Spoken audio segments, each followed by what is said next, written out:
I think a lot of times people kind of look at things as like a one-off shot. Like if you're out of town and you're at this bar and you see this person and this is probably the only time that you are going to have an organic interaction with this person, you might want to kind of accelerate things and shoot your shot there. But if you're at the gym and you see them every day, you don't need to. Looking for your player too? Welcome to the Date Like a Nerd podcast, where your gamer skills, dice rolls, and cosplay are your greatest dating assets. I'm Alex, and I'm a dating coach who helps shy, introverted nerds find their player two organically. I've interviewed hundreds of nerds and learned what really works.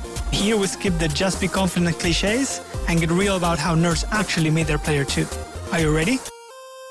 Hey everyone, welcome to the podcast. I'm Alex, and I help shy, introverted nerds get over their fears and anxieties to find their player two.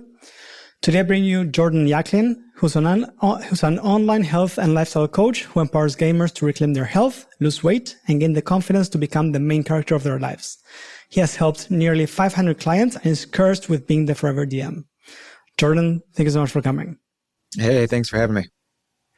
So the reason I brought Jordan is because so many people keep asking, I have a crush at the gym. How do I approach my crush? And my answer is always, are you talking to other people? Are you making friends with other people? And usually the answer is no, right? Because for me, it's if you just go to the gym and out of the blue, you start approaching someone without knowing the etiquette and without anyone knowing anything about you, that's what would usually be considered creepy, right? And so I wanted to have you on the show to sort of basically share it with us, because I don't go to the gym is not my place. But since you help nerds get fitter and be healthier, part of it is the gym, right? So just to get us started, what's sort of the dynamic socially inside the gym? How does that work? Yeah. I think a lot of people in the gym have some form of gym anxiety, right? There's that mindset of everybody's watching me. And even if that's not, actual reality, that's what's going on in your head. So that's your reality, right? Yep. And so one thing that I think people kind of oversee is that point of we're kind of in a vulnerable state. We're exercising, we're physically putting our bodies in a vulnerable state by being exhausted, a point of exhaustion, which puts us, if we're hunter-gatherers, puts us exhausted or vulnerable to predators, right? And so that is why I think we're kind of in that heightened state of awareness. And so when you are in that slightly heightened state of awareness and you get approached by a stranger, I can definitely see how that can be very off-putting. And so how, as far as overall gym culture and stuff like that, normally I haven't had an issue if I'm going up and I ask somebody for a spot or something like that. Most people tend to be really receptive to that because it's bros helping bros type situation. I don't go to people, I go and hit on people obviously, but I wouldn't do that in any setting.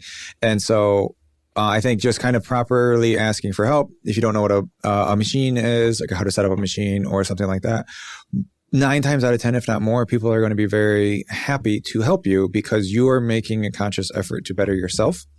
And so they want to help facilitate that in any way that they can, whether it's helping you set up a proper setup for the machine or a proper spotting. And I think that can be helpful. You going into, and this is against proper etiquette, you going up to somebody and correcting their form unsolicited or giving them advice unsolicited can be very off-putting because nobody wants that, right? You don't want to be somewhere and outside of the gym. You don't want to be at a library working on your computer and they have them come up to you saying your posture is wrong or something like that, right? And so as far as proper etiquette, I think just kind of you were saying, get to know people's routine. If there is that person there that you see at the same time, you go to the gym and they go all the time. And then you happen to notice that on a random Tuesday, they're not there. Then maybe next time you see them, you can be like, hey, I noticed you weren't here Tuesday, blah, blah, blah. I think that could be it could be a better way to kind of break that ice, right? Or you can play the whole thing. Are you still using this machine? Are you done? That type of thing, just to kind of break that ice. But going in and trying to offer value by correcting form or shooting your shot out the gate, I think is definitely not the right way to do it. Yeah. You touched on not knowing how to use the machines. And I've heard that from quite a few people of I don't want to go to a gym because I don't know how the machines work. Right? It's like I'm guessing that's a very common fear. Yeah. Yeah. They don't want to look stupid. Right. And the thing with machines, they're not goof proof, but they're pretty close. And so a lot of machines, they have it set up so they have like a kind of like a plaque or a sticker that kind of shows proper setup. People don't really know this, but most machines will have like a red dot next to where the machine pivots, and that's where you're supposed to put your joint, like your elbow or knee, because that's the point of articulation and that's where your joint goes. And so if you just look at the picture on the machine, line your elbow up with the dot or line your knee up with the dot, then chances are you're going to have the machine like 90% set up. And the only other additional thing is if you are on a machine that has like pads that move, just try to make sure they don't slide up and down your like your legs for like extension, for example. But also most gyms have paid staff. Ask them, or it's a perfect opportunity to ask your crush if they're in that area. Be like, hey, I noticed you used this machine before. I don't know how to use it. Can you help me out? And like I said, 9 times out of 10, if not more, people are going to be helpful and totally willing and able to help you out with her. Yeah, that's what I was hearing from you. It's like, it's not only that you're not going to look stupid. People often like helping, right? Yeah. And it's part of like sort of like the gym. I don't want to say gym bro etiquette, but like it's like everyone helping each other. Like at some point, the other person didn't know how to use the machine, and so you're going up to them and being like, "Hey, like, can you give me a tip here? Like, how does this work?" Yeah. Usually exactly. They'll be happy to help, right? Yeah. And that's why a lot of people love giving unsolicited advice, because they feel like they're helping rather than coming across as arrogant and not helping. And so that is a good way to kind of remove your mask, show a little element of vulnerability, saying, hey, I don't know how to use this. Right. And then that kind of breaks that shield down a little bit to open that door for conversation. Yeah, for sure. The other interesting thing that you mentioned was like sort of like the routine, right? Like seeing the same person over and over again.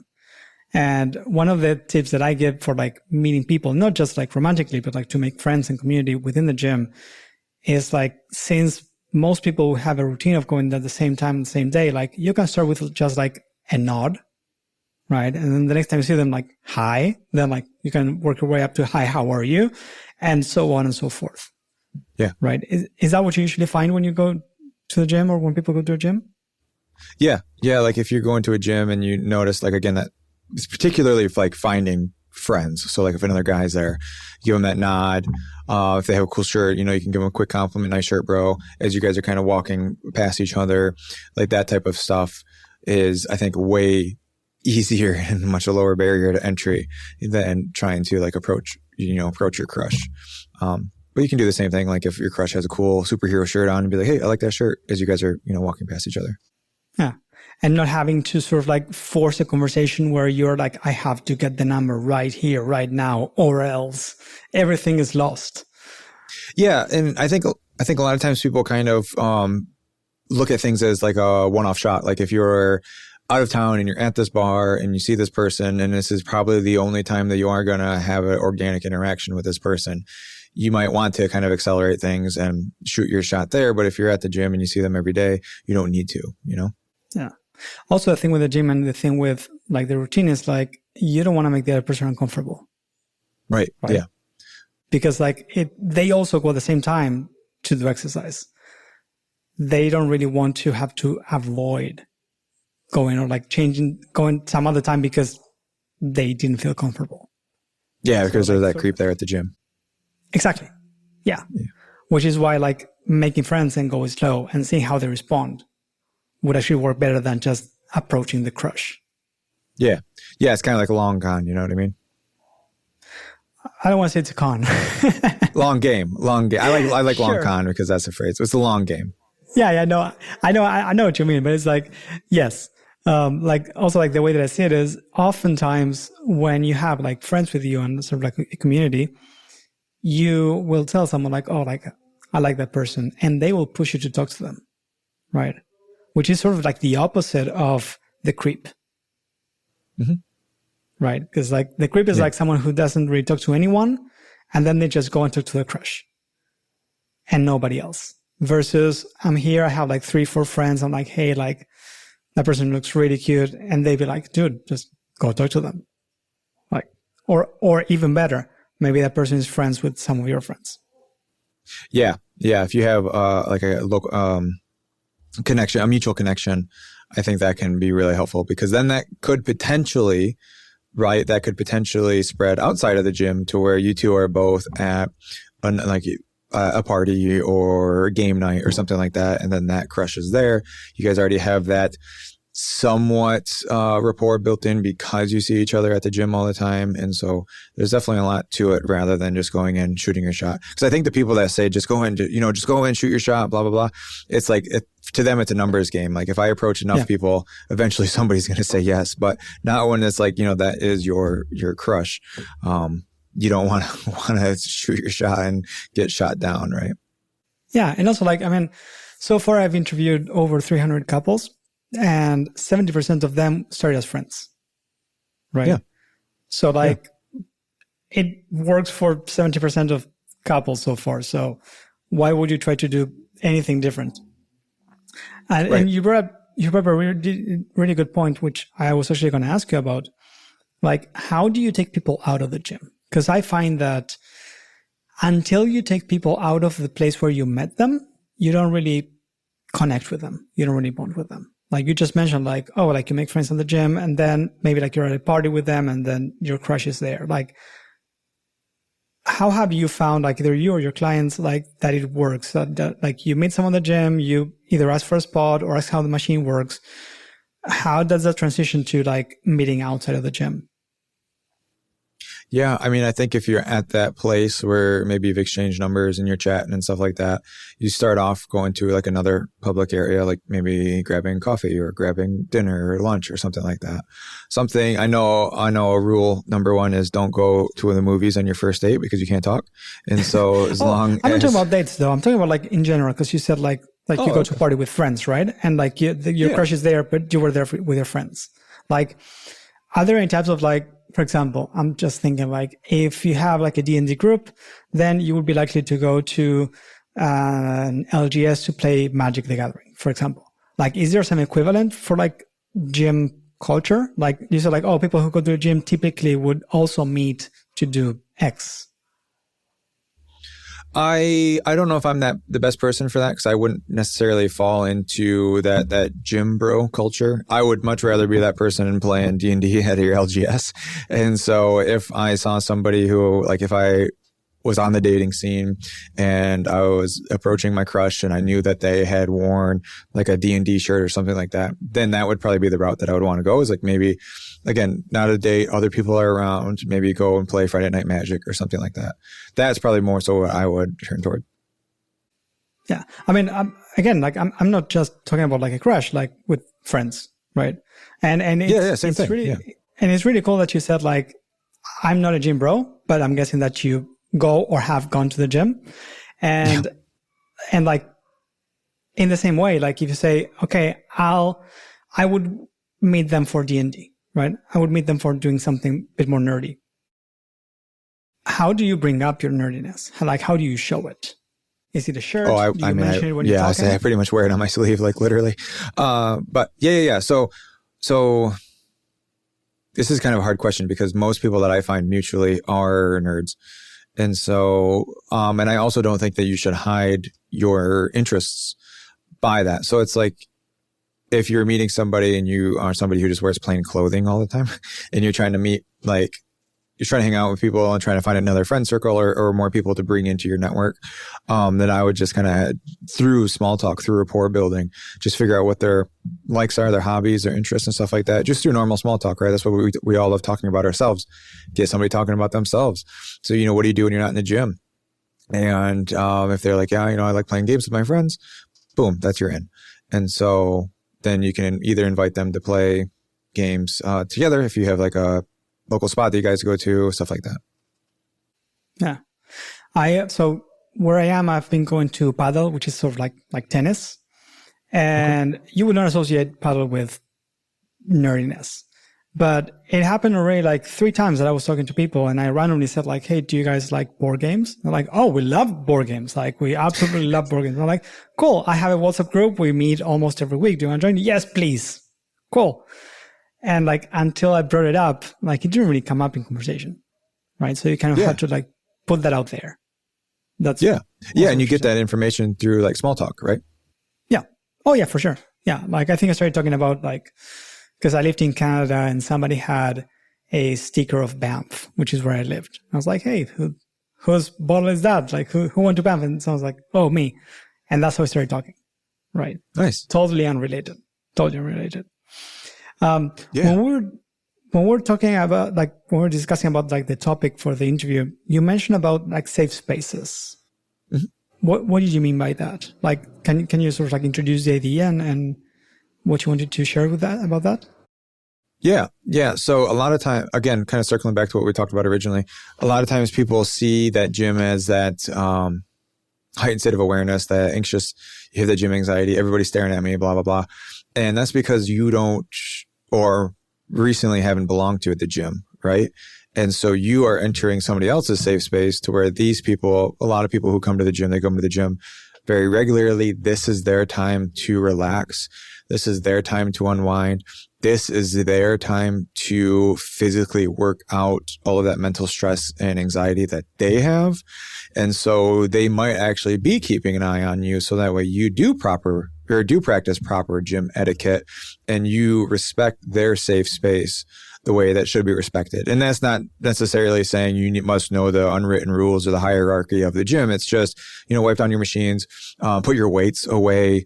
Don't be running around shirtless. Don't be, randomly approaching people, giving unsolicited advice. Just be a normal, proper human. And so people will kind of maybe keep a side eye on you to ensure that you're not encroaching on their safe space. And the same thing goes for if you're at your safe space, like if a local game store is your kind of like your safe place. This is where you go every Friday and you like to hang out and play with your friends. And then you see somebody who might be wearing like a gym tank top walk in, they might feel like they're more of on the gym bro jock side. You're going to keep an eye on them to make sure that they're not infringing on your safe space. And so a lot of people see it only in a one-way direction where they don't see it if the shoe's on the other foot. And so I think if you kind of lay it out like that, as in I'm encroaching on other people's safe space, so I must respect it. Knowing full well that this eventually could be become my safe space and I'll be accepted and everything like that. Just know that there might be that barrier there because other people are going to be defensive and protective of their safe space. And they should be, right? And the same thing is if they walk into the LGS, you want to make sure that they're not going to walk in making fun of everybody playing. Look at all these nerds playing board games, right? And so it's the same thing same thing. Yeah. I like how you said like that the place could become your safe space. I was working with a client a while back and they were saying that they would like to find more places with regular people. And I was like surprised because I'm like, well, the places you've been going to that like we have been working on and that you've been going to, you told me that they had regular people. And they're like, yeah, but it doesn't feel like regular people. And then I said, well, how often have you gone there? Like once to each place. Like it's not going to feel regular until you go regularly. Yeah, you're the one that's not the regular. Exactly. In the same way, if you don't go to the gym regularly, you're not going to feel like it's your safe space. Mm-hmm. Right.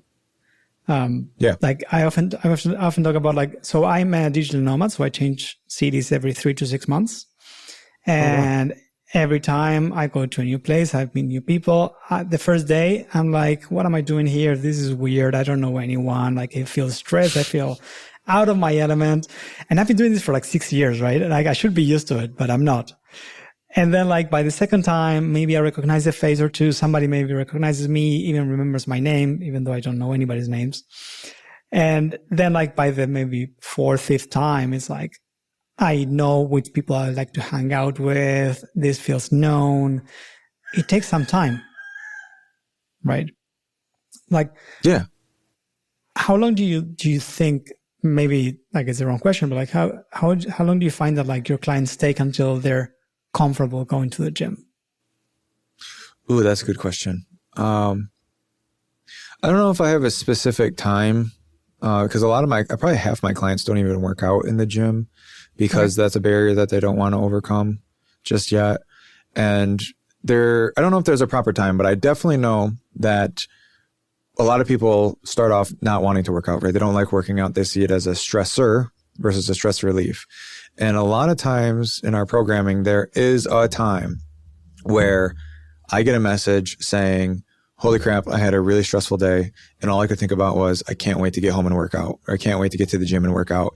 And it's like when you do that, you're playing the game on easy mode, right? Because your stress relief went from escapism into video games, board games, food, whatever it is, to escaping into the gym, which is a healthy habit. And so your coping mechanism became a healthy habit. And when you're able to do that to where all these negative emotions are worked out through healthy behaviors, then the game is game over, right? Game's on easy mode. And so I don't necessarily have a specific timeline for that because I think it's individual. But if you go, and not like you said, if you become a regular, that will happen. Yeah. It's interesting that you talked about easy mode. I have the same with my clients. Like when we first started, they're like, I have no time. I have no energy. Like, how am I going to do this?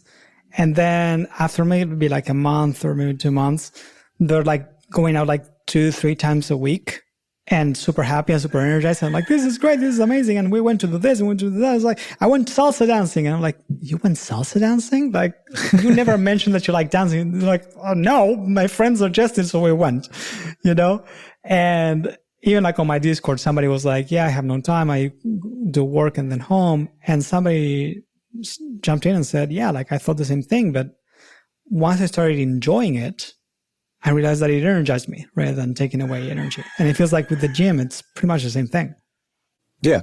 Yeah. You're talking like your social battery, right? Yeah. People go shopping and then that depletes their social battery for 3 days. But what you don't realize is that's not so much of a all or nothing battery as it is a muscle, right? To where it can get bigger and stronger. And that AAA battery becomes like a AA, then like a C, then a D, and so the battery can actually grow. So you're going to have a higher capacity. And the same thing goes with like working out. You work out more. If you work out more, the more you can work out and the easier it becomes. And then you can push yourself harder. And then like you said, if you're working out where, 3 months ago, that particular workout was running you into the ground to where you just felt sluggish, for the, overly sore for the next day, which is what I try not to do with my clients. But let's say it happens, then 3 months down the road, that workout is energizing you to where you're like, man, maybe I need to ramp things up because I still have a lot left in the tank. I definitely think there's correlation there. Yeah. I can also imagine that with, I don't know the exact like hormones and stuff that go on when you exercise, but I do know that it does give you some stuff that makes you both feel better, more energized, also more confident, right? And that can also help if someone has like social anxiety, right? It's like, oh, I'm achieving this at the gym. I had a client who was they were like, I'm fine going to the gym because I can see the numbers going up. It's hard for me to practice socializing because I have nothing to measure it with. And so what we end up doing is we end up gamifying it, right? To compensate for that. Okay. But they were saying how like they do enjoy going to the gym because like they see the numbers going up and they feel good about themselves. Right. Mm-hmm. And I think like that sort of like state of mind can also help you to sort of break that barrier and approach people and start conversations and whatnot. Yeah. Yeah, absolutely. How do you gamify social interactions? So the way that I do it is first of all, like we decide which skill they want to work on. It could be conversation, it could be asking for a number, it could be giving compliments, whatever it is. And then we say, okay, let's think of 3 actions that you can take, and we assign them difficulty levels, like CR rates, CRs. And then we say, okay, for the lowest one, and it depends on how much anxiety they get when they think about doing it. So for the lowest one, they get 1 experience point. For the next one, 3 XP, and then the highest one, 5 XP.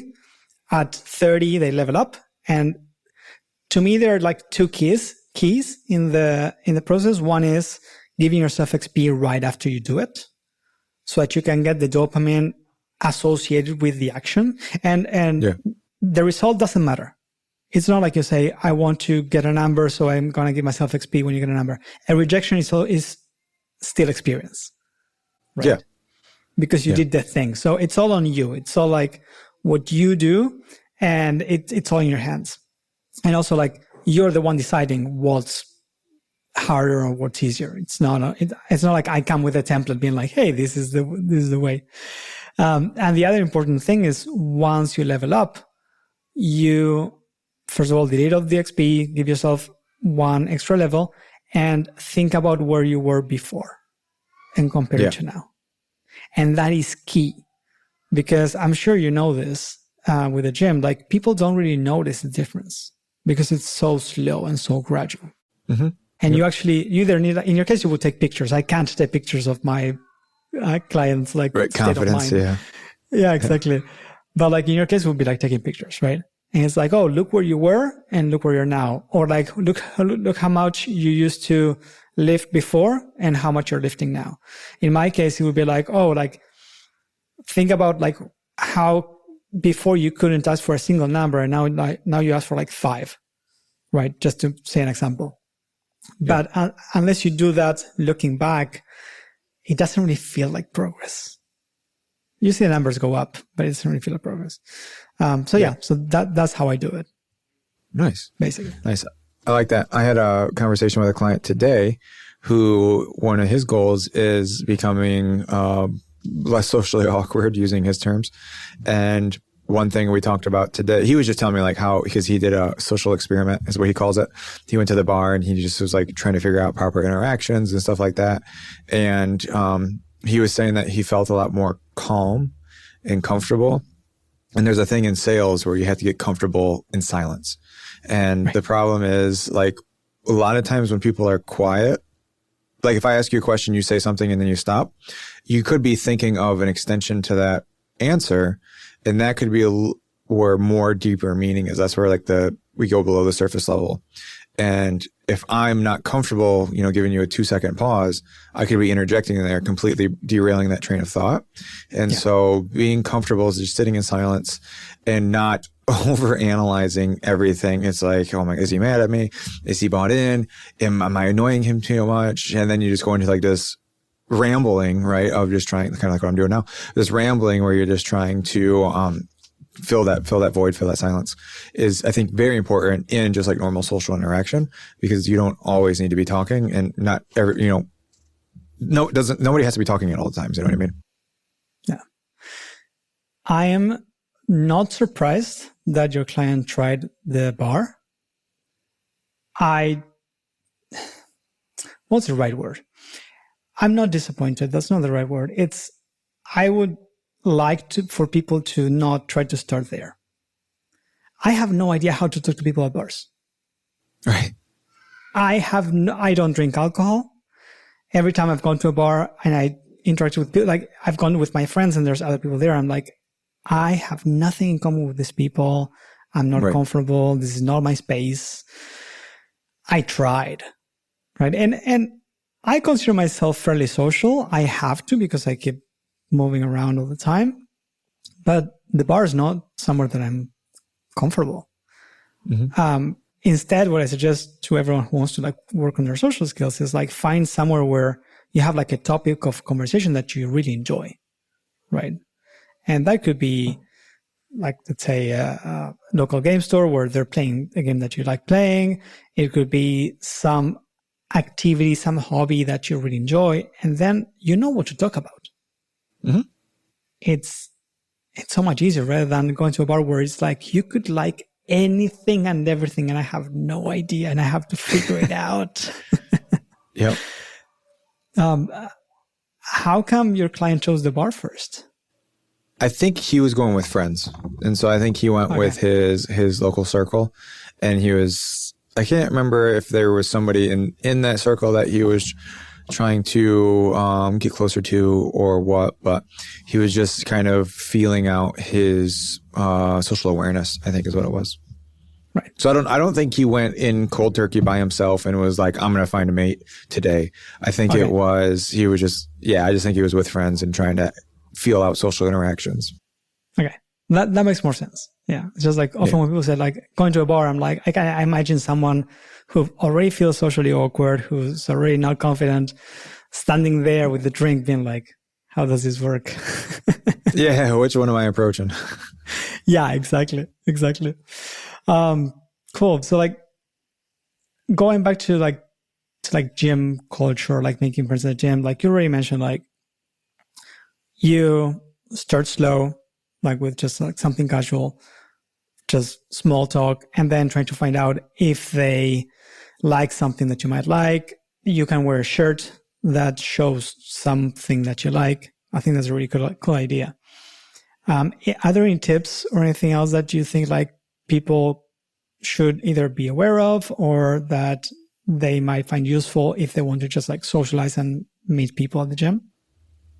Yeah, this one's a little bit more of a longer play, but if you see somebody and you've been seeing them and you've kind of done like the head nod, that type of stuff over like months, you can in a non-creepy way compliment them on their progress, because that will be like the best compliment that you can give them. Ooh, You can be like, hey, I'm, like especially if it's somebody who you know is like hitting weights, you can be like, hey, I couldn't help but notice, but your shoulders are really filling out or something like that.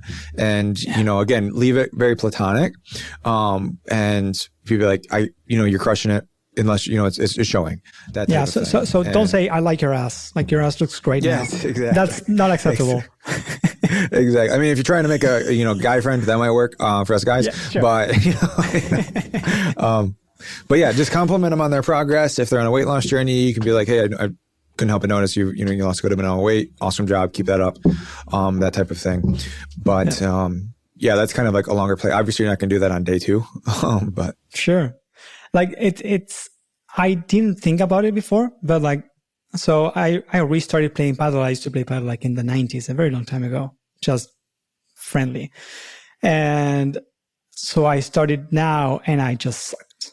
I was awful. I'm still not good, but I was very, very bad.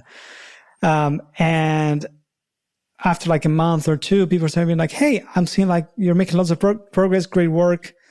And I'm like, oh, like people notice me and they see progress. I'm like, cool, awesome, thank you. And I never thought about that as a way to like either start a conversation or get closer to someone. But yeah, absolutely. I can absolutely see that working. Yeah. Yeah. And it can, then that you can kind of transition that to the next step, saying, again, if this is either a dating interaction or, potential dating interaction, like with a crush or just like somebody who you might want to try to become buddies with, you could be like, hey, I noticed, again, your shoulders are really filling out. What are you doing? Obviously you're crushing it in the gym, but can you give me a quick rundown on what your diet looks like? Or are you taking any supplements? And it's like, if you kind of come up to them saying, hey, again, what we were talking about earlier, hey, is there anything you can teach me? Because if you can spin that in a way of not trying to be salesy, like teach me something, give me value in my life or go away type of thing. But if you could be like, hey, is there anything that, you're doing with your diet that I should know about? People love helping, people love educating, people love showing, talking about what they're passionate about. And you can kind of hit all 3 of those things in one question. And I think if you can do that, get people talking about themselves and the progress that they've made and the effort that they're putting into themselves, that can be a very good way to build that rapport and buy-in.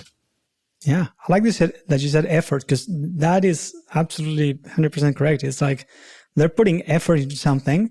You are A, recognizing that it's paying off, and B, you're telling them like, I can see that you're doing something well. I'd like to learn from you. Like, yeah, I think that's fantastic. Yeah, absolutely. Yeah. And I mean, you never know where that person is too, because maybe they are on the fence of like, I really like fitness. Maybe this should be something that I should pursue. So you asking, hey, what are you doing with your diet could literally change the trajectory of their life to where they're like, maybe I can turn this into a career. And so again, I know we kind of alluded to it, but you just don't know where people are in their lives and you don't know what positive social interaction has effect on them. And so even like, simply as smiling to somebody can just change their whole day. And so if you kind of go into that aspect of saying, trying to improve people's lives around you, I think there will be a law of reciprocity. Yeah. And I do want to highlight though, that you said after you've been like doing like the nod or like the hi or something, mm-hmm. right? They should know that you know that they exist before you give them a compliment that you've been seeing them without them noticing for like a month or 2. Right? Yeah. Because if they don't know that you exist and now you're like, oh, I noticed for the past 2 months you've been doing this, it's like, oh, you've been stalking me. Versus, hey, like every day, and then it's like, oh, I noticed that every time I say hey to you, now you look more like this. That's sort of like what it implies. So I think that's something that I want to highlight just in case. Yeah. And I think, Yes, absolutely. But I think that line can kind of be pushed if you're just trying to make friends, right? If you have been going to the gym for 3 or 4 months pretty consistently, because think about it, if I was in the other situation, and maybe this is because I'm slightly extroverted, but if I went to the gym for 3 to 4 months and I was crushing it and I saw great results and I had some random guy come up to me while I'm walking on the treadmill saying, it's like, dude, I've been watching you for the last 4 months and I couldn't help but notice you made some good gains, like your arms are massive or whatever. And then I wake up from my dream. And then they're like, what are you doing? I would be elated. Like that would just make my whole week. So I don't think you necessarily need to be overly cautious about that. But again, if you are talking to your crush and then you should maybe kind of tiptoe a little bit more. But again, I'm on the era of not necessarily shoot your shot, but don't be afraid to approach somebody if you have good intentions. You know what I mean? Yeah, exactly. And at the very least, practice with friendships. At the very least, my suggestion is still form community and make friends. Yes. Yeah, absolutely. And I think there's a lot less at stake trying to become friends with a guy versus, approaching a girl trying to, turning that into a potential relationship. Yeah, absolutely. Cool. Do you want to share with us what you do? How can people reach you? Yeah. So kind of like what you said in the beginning, my elevator pitch is I'm the head coach and owner of Phoenix Performance Coaching, where we empower gamers to reclaim their health, lose weight, and build the confidence to become the main character of their lives, which is why I really wanted to talk to you, because it's all about confidence. And we do that through just 100% online coaching. The best place to find me, really kind of the only place, is my Instagram, which is just my first and last name, Jordan Yaklin. And then if you are interested in learning more about coaching, you can either peruse my content on there, you can join our Discord, we have a pretty active community in there, or you can just simply shoot me a DM and we can kind of chat about things. Awesome. Jordan, this has been amazing, and I hope this was good for everyone else. If you have questions for him or for future past guests, please leave a comment or email me at dm@datelikernerd.com or at any social media at datelikernerd. Thank you, and continue playing. Looking for a player too? I've interviewed hundreds of nerds and learned what really works. Download your data-backed guide with real stories, actionable tips, and a step-by-step system for finding love the nerd way at datelikernerd.com/reality.